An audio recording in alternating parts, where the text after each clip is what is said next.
Now we've reached the Freight Estimator tab. This is where the rubber meets the road. This is where all your preliminary information that you've entered in tab CI, RT, AS, CD, CS, and LC all come into play. They all join together so you can produce a finished product to convey to your customer how you can service them, how you can support them, how you can be efficient, how you can manage your trucks, and how you can be profitable as an owner or as an owner operator. So let's start as we come from the left to the right, just to kind of give you an overview of what we have here. We have in the estimates where we can keep track of the number of quotes or estimates that you've done, the number of loads that you've been awarded, the number of loads that's been placed on hold, the number of loads that have been canceled, the number of loads that have been invoiced, the number of loads that have been settled or paid. And next we have target revenue goals. And these are predicated by what you place in the CI tab. The expectation here is based off of truck earning $1,000 today, a day. And with 5 trucks, that's $5,000 a day given a 5-day work week or operating week. So based on a week, that would be $25,000. And based on a month, that would be $100,000. And annually, that's $1.3 million. Your year-to-date revenue will be populated as you progress and process and execute your loads. This number will tally up and it will show you a side-by-side comparison about what your goals are, so you can look at it and have a visual. Hey, I'm kind of in the ballpark of where I want to be, or I'm below where I want to be, or I'm above where I want to be. This will give you that visual. Here, this percentage is the revenue goal. So this will show you, based on your year-to-date actuals, how you compare to your target percentage-wise. And that will keep a running tally as the year progresses. Another visual indicator of your performance. Profit and loss. This will show the variance between your revenue and your expenses. Annual revenue concession. This field measures the revenue conceded on loads accepted below one's target rate. So if your rate is $4 a mile and you do a rate for $3.75, you conceded 25 cents a mile. And that percentage, based on what your target goals are, will also be reflected here. And that dollar amount, based on the mileage, will be reflected here. In the center, we have the unit down lost revenue. This captures anytime you have a unit that's down, and it will compare that unit downtime and the revenue that's gained on the other trucks from year to date, and use that calculation to account for how much money you have lost or with that unit being down. It will give you the percentage that it's down as well as the dollar amount. Now here in cell J1, this is where you're going to select a given estimate number. And I'll show you where that number is going to populate here in just a moment. But once you select that, it's going to fill in all of these other items. If you have your load rate information and the respective other fields loaded, it will show your load rate, your load cost, your load profit. Those are the primary. Then it goes out to expand your driver remittance or your driver pay, your fuel, your insurance, your maintenance, asset note, lumper remittance or lumper pay, and operating, which is also perceived as overhead. Now, some of these other fields do factor into what's called operating or overhead, but many operators like to see these individual buckets in real time so they can kind of save money where they can, or at least try to. Now, you'll see here on the fuel, I have that with brown fuel, where here to the right, I also have empty fuel and loaded fuel. So a breakout, if you will, based on what your deadhead mileage is and consumption and what your loaded mileage and fuel consumption is. So also here you have your rate per mile based on whatever your load rate is, your target rate per mile, and your target rate. And just below that you have the estimated revenue concession. And this will show you if you have a load that you've taken for less than your $4 a mile rate, how much you've actually conceded percentage-wise, dollar-wise, and rate per mile-wise. Just below that, we have the profit margin. Now the profit margin, this also changes in an indicator to let you know what your profit margin is on a given load. Now you also notice when you see a load, if you have a duplicate load that you do, one time this load may be 35% margin. Well, the next time it might be 28% margin. And you may question, how could that be if the mileage on the load is the same? Well, your mileage to deadhead and retrieve that load may not be the same. And the further you have to go to retrieve it, then the more cost that you incur, thus chopping into your margin. Now, that's just an example. It may not be that drastic, but if you notice a difference, that's why. You have to take consideration in how far you have to go to retrieve a load, because even though you've executed that load before, it's a little further distance to when you have to come further to deadhead and get it. So more cost. And then to the side of here, once that J1 is also selected, you're also going to have customer name pop up here, the phone number, the awarded loads, loads on hold, executed loads, canceled loads, average rate per mile, annual revenue, payment term, factoring term, credit score. And below that, you're going to have your primary contact person's name and email address. Now here to the right here, or to the left, I'm sorry, you also have, toward the midsection here, you can see my mouse there, you have a unit number and the fuel capacity and the maximum fuel cost, empty mileage capacity, estimated cost per mile, loaded mileage capacity, estimated cost per mile, annual average per mile, and the bid success rate. Now these fields will populate once we have selected a given unit, a given estimate number.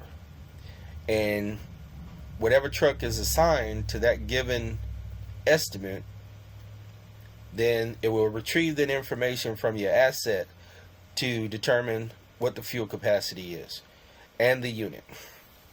So you'll see all of your preliminary work or preliminary footwork that you did in advance and how it comes into play when you actually do an estimator. So I'm not going to scroll all the way across right now to go through the fields that are out there. I'm just going to go through and put in an estimate here so we can get into it and you can see how things shape up as we go along. Now I have put in preliminary customer information as you've seen in other videos. I have a customer here with the example company, and I have shipping locations for the example company that I'll be picking up at and the example company in which we will be delivering to. So we'll jump back over here and we'll get started.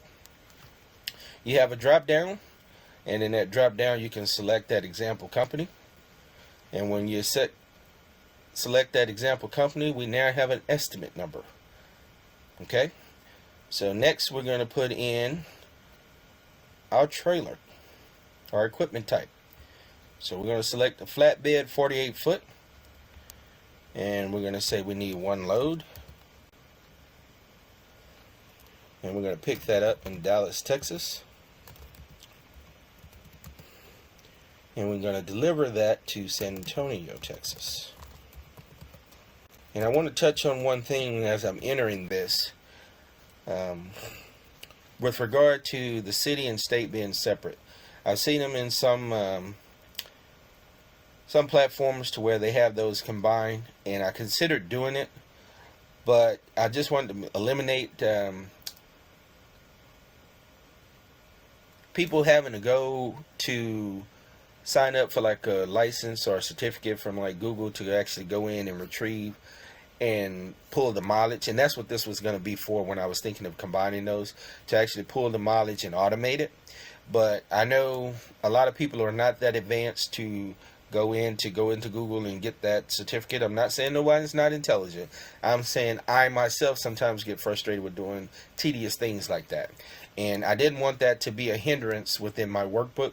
So yes, I'm expecting you to do a little more manual entry.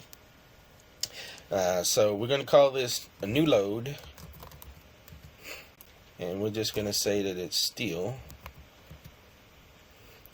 and we're going to say we have to go 20 miles to get this, and I'm just going to estimate the mileage between Dallas and San Antonio. I don't know what it is. I'm just going to say it's 280 miles, And as you see here, I have a one-way estimate that's showing up for this line at $980.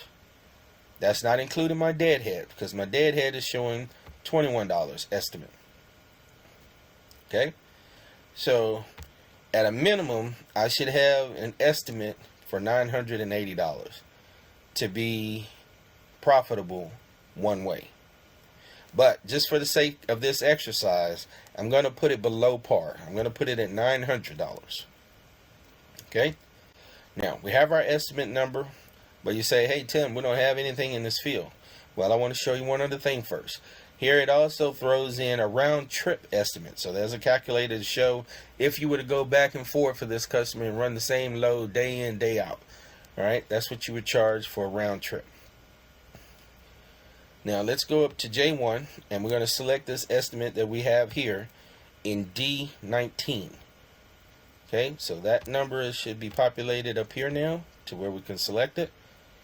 And once we select it, it's going to populate all the fields. Okay, so there you see example company pops up, their phone number, their net payment term, the factoring term, credit score, contact name, contact email address. Okay, pulls that information in for you, so it's right there visible. You don't have to go through your Rolodex or your cell phone to reach out and call someone if you have to. Now, you also see where we brought in our load rates. So it shows the load rate here of $900. But our target rate was $980, as conveyed down here in your one-way estimate. So instead of $350 a mile, this load is now $321 a mile. Well, how much have we conceded? Well, we've conceded 8.16%, which results into $80 and 29 cents per mile is what our concession is. Now, that number doesn't show up over here until it actually becomes an order and or executed. Okay, now at the present, we're still profitable. It's showing on our actual, we're still profitable because they have a profit margin of 24.68%. Okay, so our load rate is $900. Our cost to execute it is $677.90. Well, what goes into that cost, you may ask? Well, if you put your mouse just over this little indicator, it shows you it has asset, fuel, insurance, maintenance, driver remittance, lumber remittance, and operating. Okay, so let's highlight those items and let's see. All right, so driver remittance $225. Okay, fuel $311.50. Nope, I accidentally clicked off of that. Insurance $17.31. Maintenance $57.39. Asset note 0. Lumber rate 0. Operating $66.40. Our total, as you see down here, $677.90, and that's what our total load cost is up here, $677.90. So on this given load, our profit for the company would be $222.10 for this given load, or 79 cents a mile is our profit. Okay, so the driver, based on the percentage that we have as a default, is 25%. But if the driver's pay is different, then this number will change, whether it's higher or lower. So you have to be mindful of that. Whatever your driver's pay is, you have to set your perimeter. Okay? So we're going to go over here a little further. And this is also, before I go further, so here on this field, also with the cities, this is also, you can give your customer a verbal estimate over the phone, and you can say, this is verbal, it's not concrete until you give me a firm address for pickup and delivery. Can I give you an accurate quote? Okay, and once you get that address and delivery, you can put that information in your customer and location tab, and then you can actually, you wouldn't need to put it in your customer tab because you already have your customer, but your locations, you can put it in there for your pickup and delivery, so you can convey those addresses and actually recalculate the address to make sure it is in fact 280 miles, to make sure that your number is actually accurate as well for when you provide your estimate. Okay, so let's just say this cargo weighs 30,000 pounds.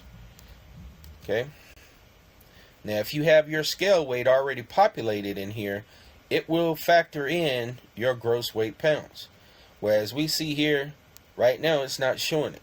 Now, that doesn't mean we don't have it. That means we haven't assigned the driver, and since there's no driver, there's no trailer or truck that's associated with it. So let's just put that on pause for now, and we're just going to throw in some dimensions here. We're going to say it's all legal. We're going to call it 8. We're going to say this is 5.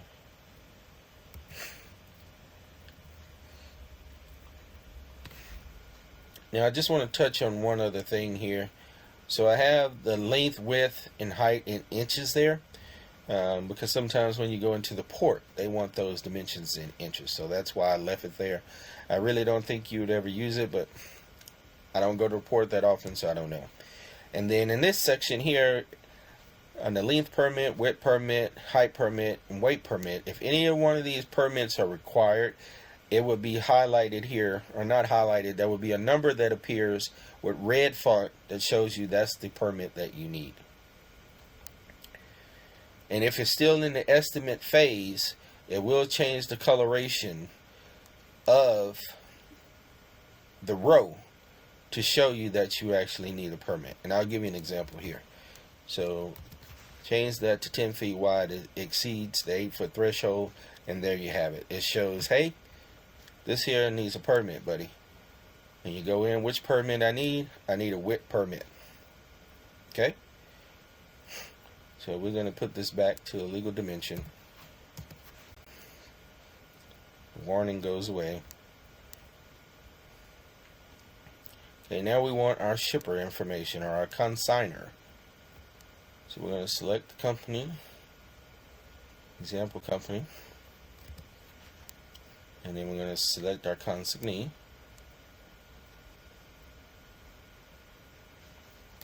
And we're going to say our project. Now we're going to call this the Big Rotunda. Now here we're going to select our driver name.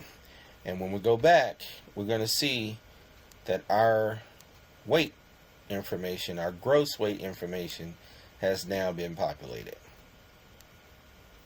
Okay, so now our gross weight is 61,500 pounds based on our scale weight that we have provided in the other tabs, in the asset tab.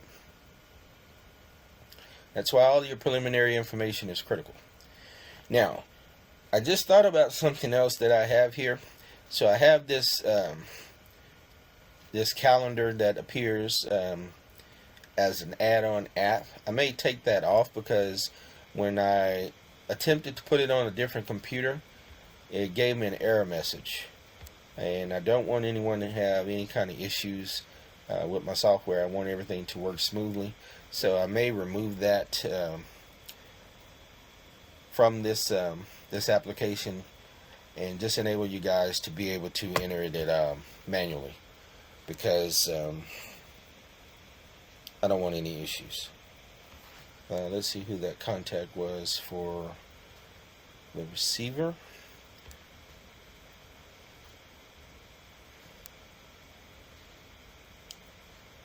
Stephen Calhoun.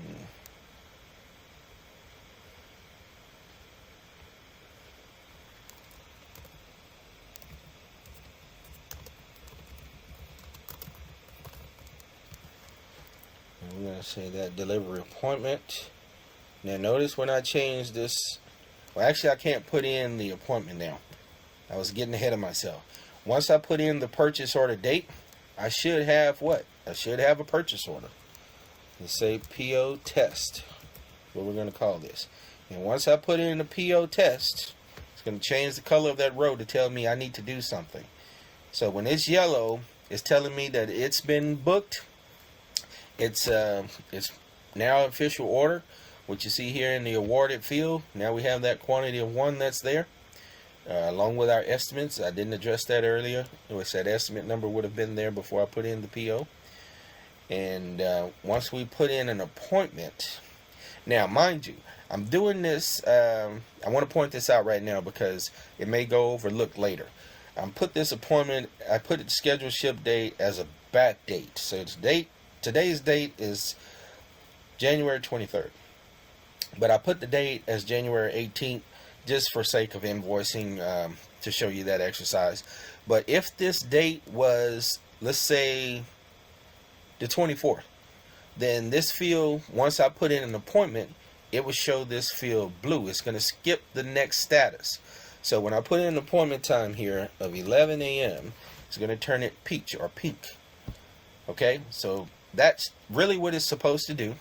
And as I scroll over here, it will show you that that has now been slated. Okay, the status is slated. And once the status is slated, it's going to turn this peach color. Okay. Now, if it were tomorrow's date, if I'm not mistaken, this is going to turn blue. Okay, so that's the next order for that driver, or next shipment for that driver. Okay, and that's what it's supposed to do. So return that to next. That's the status, is next load. And it measures the next load based on the current week. Okay, so now let's say they place this order on hold. They decide they want to think about it. They don't know if they want to do it. They put it on hold, let's say today. Now that load for that row becomes red with bold yellow font, and now you see here it's been placed on hold. Okay, now let's say they decide, hey, we want to cancel this puppet. We don't want it on hold no more. We don't even want it. Okay, so they put in cancel date. Now it turns to cancel. Okay, it's white font, red field. Well, what happens if the driver is already there? Now it turns teal green. So you may ask yourself, what is teal green? What does that tell me? Teal green tells you that they canceled it after your truck arrived. So that gives you a truck ordered, not used. The truck has made it to the site. You deserve compensation for the efforts, fuel, driver time of them arriving there. So that's what that's to indicate. Okay, let's say they decided, well, we're not going to cancel. We're going to have to pay you. We might as well get it done. All right, well, we're good to go. So now it turns green. That means it's an active load. Okay, once it's an active load, you can go over here to this transactional data tab. And actually, let me put in a different, I may have to put in a different PO number, because I think I referenced it different over there on the transactional data tab. And it's going to be pertinent that I use the same PO number. I think I use HOU123. So we go over here to the transactional data tab. Here's HOU123. And we now change this. Now, before I do that, you see we have a booking over here. And that booking is $1,100. Okay, is that what I put in this field, or did I change that? What did I put over here? We left it at $900 for that exercise. So we're going to go back over here just to make sure everything is uniform. Okay, and we're going to change our load rate now to $1,100. And that should bring us profitable. Alright, so that brings us up to $3.93 a mile. We now have $412 profit. Okay, and the driver pay also changes. Okay, so let's go back over here to where we are. And we have the pickup arrival date. Alright, let's say he does make that delivery the same day. When he makes that delivery and you put the date in, it's going to turn that column field black. And the color of the letters are going to be yellow. Yellow is an indicator of an action item. Okay, now you need to do something. You need to invoice. Okay, so let's say you also have some detention time on there. You know, the driver had to sit there for an hour, let's say 15 minutes. Okay, and I'm not going to do the invoice right now, but I'll show you that in another tab. Right now, I just want to do this exercise to show you how this flow works, or this workflow works. Okay, so now I need to do an invoice. and we're just going to pretend, for the sake of this exercise, that we have done the invoice. Okay? And when we do the invoice, we're going to enter the date when we invoiced it. So you're going to notice the font change to green. That tells you you have money that's owed to you. And now it moved over here to invoice to show you that you have invoiced it. You did one estimate, you were awarded the one, and you invoiced the one. Now, in the settlement date, you're not going to be able to put this information here. Okay? Actually, I think I should have put that field, I should have changed the field, and I will do that. I just realized. So, this here is actually going to be populated on this tab. Okay, so now this is an active order, or an active load. And we're going to select it to change it to revenue, because now this is money that's outstanding for us. Okay, and then you see it move from current bookings to open receivables. Back that up just in case you didn't see that. Okay, the $1,100 is there in current bookings. Now it will go to open receivable. Okay. Now I want you to also pay attention to the invoice number over here. It retrieved the invoice number based on the PO that we put in this field. So it found the PO that was here. So I say I had to change it. Okay, so now we have the relative invoice number. So this helps you when you go to look at your outstanding payments. So now let's say that settlement, you received an email saying that you were going to be receiving a settlement. Okay, so we'll say settlement, or we'll just say check number 131582. Okay, got that settlement number. Let's go over here. No change in the settlement date. Now we want to put a settlement date here. Let's say we got the settlement date this evening. Settlement date's there. We go back over to the FE. Oh, we got confirmation that this here is paid. Okay, so I get mixed signals about this from different people, but my personal preference, just because I know the customers I deal with, once they send me confirmation in a settlement voucher, the money is going to be there within 2 days, depending on my financial institution, and I haven't had any issue yet. But you see that now the settlement date has been populated here. Okay, so you would not be required to enter that field. And this is why I say I'm going to go back and I'm going to highlight this field to show you that you don't need to enter any data in that field. And right now it won't let you, even if you try it. And I'll just show you an example. Right? It's not going to let you. Alright, so we go back over here, and then once we validate that money has posted, we'll come here and we click validate it. And it's going to close that transaction by turning the field black with the letters white. And you also notice that the money moved from open receivables to your cash account, or available cash, your bank account. Okay? And that is how we go through on our FE tab. Okay, so now what I'm going to do, I'm going to leave that information there. I'm just going to scroll back here so you can see. Alright, here's your awarded loads, your executed loads, your average rate per mile. And then when I refresh, you see the annual revenue is not showing there. But once I refresh, it will appear.